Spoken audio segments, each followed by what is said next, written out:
We are roasting pork in a slow cooker, crock pot, or you can make it in the oven with some potatoes and carrots. Thank you for joining me again. Welcome to this Cooking with Love channel. This piece of meat will be falling apart with so much flavor, with just a few ingredients, with these delicious vegetables that they cooked all together. Oh yes, this is completely made out of love. So we are more than ready. Let's cook. I'm using actually here not exactly a pork roast, and there is a reason for it, and I'll tell you in a bit. Using young version of potatoes. You can use the baby potatoes, you can use baby carrots, or if you have too many carrots in the refrigerator. So actually I'm using pork roast, but it's a little bit fattier, a little bit with more flavor actually, and it's perfect for like pulled pork even to make out of it. But yes, this is really about the leftovers. The leftovers from all that pork that we are cooking today. I'm looking forward to show you how to actually make meat and sauerkraut pierogi. So stay put to that, subscribe to the channel. We are using about 4 pounds of pork roast butt, like I said, and it does have a bone here, so it's a little bit less actually, clean meat wise. About 4 medium potatoes that they are peeled and cubed if you are using older potatoes, or like I said, you can use young potatoes, and small onion. We are adding about a cup or two chicken broth to the bottom of the slow cooker, or if you are making it in the oven to like a Dutch oven, something big to fit it all.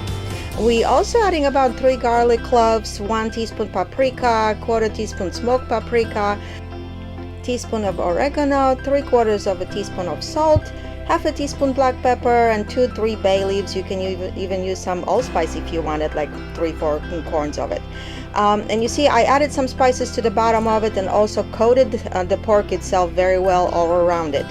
Adding the carrots to it, to the bottom and around it in the slow cooker here, and all is ready to get covered and get cooking.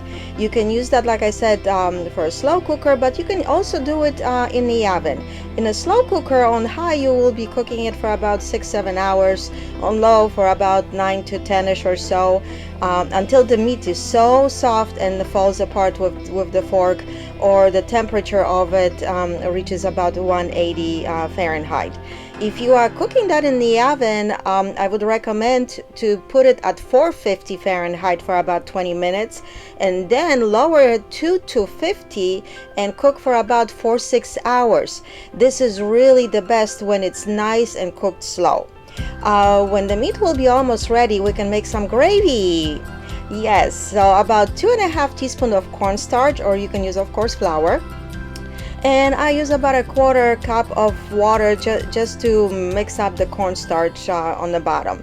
But we are using the drippings out of the meat for it. So like I said, of course you're not going to be serving it until the meat is done anyway. So you see we have all that juice on the bottom. I would recommend to let the roast sit about 30 minutes in all these juices too, to absorb them and to kind of finish cooking. It will be juicier that way too. And you see all that vegetables that they were on the bottom of it, they are falling apart too. We'll use about a cup of those juices. You can save the rest because there will be more.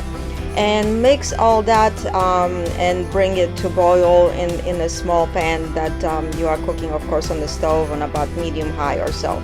And you just want to make sure that the cornstarch doesn't go all the way to the bottom. Sometimes when you let it sit for a while, that cornstarch kind of goes back to the bottom, so just make sure that it doesn't do that. And you see you have a perfect consistency gravy here, ready to serve with your pork. If you save the rest of the drippings, you can even freeze them for some other occasion. You can add it to something different that you are cooking, or make additional gravy, or add some kind of flavor to something as well. And you see, oh my gosh, I'm telling you, those hours of cooking, your house will be smelling total deliciousness. But of course, and it really almost doesn't matter what kind of spices you are putting. You can use even your favorite spices out there. You can come up with your own version of it. And like I said, I coated a little bit of those vegetables on the bottom with them, and the rest of it I made sure all of that it's tossed around it. You can also sear the meat a little bit before cooking if you want to go extra mile in this recipe. However, I didn't, because you know what, I was looking for something very simple, something that you can even prepare the day before and just let it go to that slow cooker or in the oven, and you see perfect gravy, and that meat is really perfect for that pulled pork if you wanted to make it. I would hope that you can come up with about a poundish of it saved up. So like I told you, we can bake those pierogis next time. And if you want to garnish here like I did with some fresh parsley, go for it. So, but of course, enjoy it. We did, and I know you will too. So thank you for watching, and we will see you next time. Don't forget about my pierogi marathon. That's where we are at.